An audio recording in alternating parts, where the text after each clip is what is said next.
آج کل کے جو مشرک ہے نا بریلوی غالی مشرک ہمارے نزدیک یہ اہل کتاب میں داخل ہیں۔ کس میں داخل ہیں؟ ان سے رشتہ لینا جائز ہے، ان کو دینا جائز نہیں ہے۔ رشتہ لینا جائز ہے، دینا جائز نہیں ہے، اور ان کی ذبیحہ بھی حلال ہے۔ ذبیحہ بھی کیا ہے؟ حلال ہے، کیونکہ اہل کتاب جو تھے نا یہود و نصارہ وہ مشرک تھے پکے، سمجھانا تھے، عزیر علیہ السلام کی اور ان کی عبادت کرتے تھے، باوجود شرک میں اور مغضوب ہونے کے، ضال مضل ہونے کے، اللہ نے ان کی ذبیحہ کو حلال کر دیا۔ آگے مائدہ کی ابتدا میں آئے گا انشاءاللہ تعالی۔ اب اشکال ہوتا ہے کہ اللہ تو کہتا ہے کہ مشرکات کے ساتھ نکاح نہ کرو، تو کہتا ہے آج کل کے مشرکات کے ساتھ نکاح کر لو۔ سوال ہے جس طرح آج کل چلا ہوا ہے مسئلہ ذبیحہ والا، ایک میرے دوست ہیں وہ کہتے ہیں ان لوگوں کا نام ہے جماعت محرومین عن الگوشت،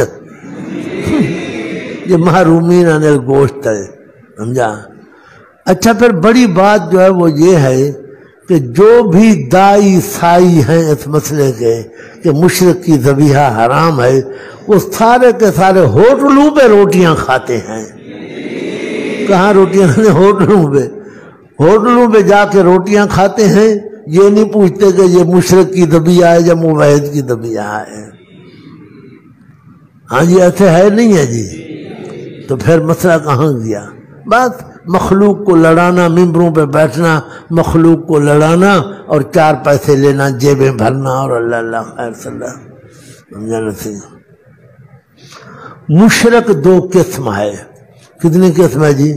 ایک مشرک اہل کتاب اور ایک مشرک غیر اہل کتاب، سمجھ رہے ہو جی؟ مشرک غیر اہل کتاب کون سے ہیں؟ یہ ہندو ہیں، ہندو ہو گئے، سکھ ہو گئے، بدھ مت ہو گئے، اور بھی کئی قومیں ہیں جی مشرک ہیں، لیکن غیر اہل کتاب ہیں۔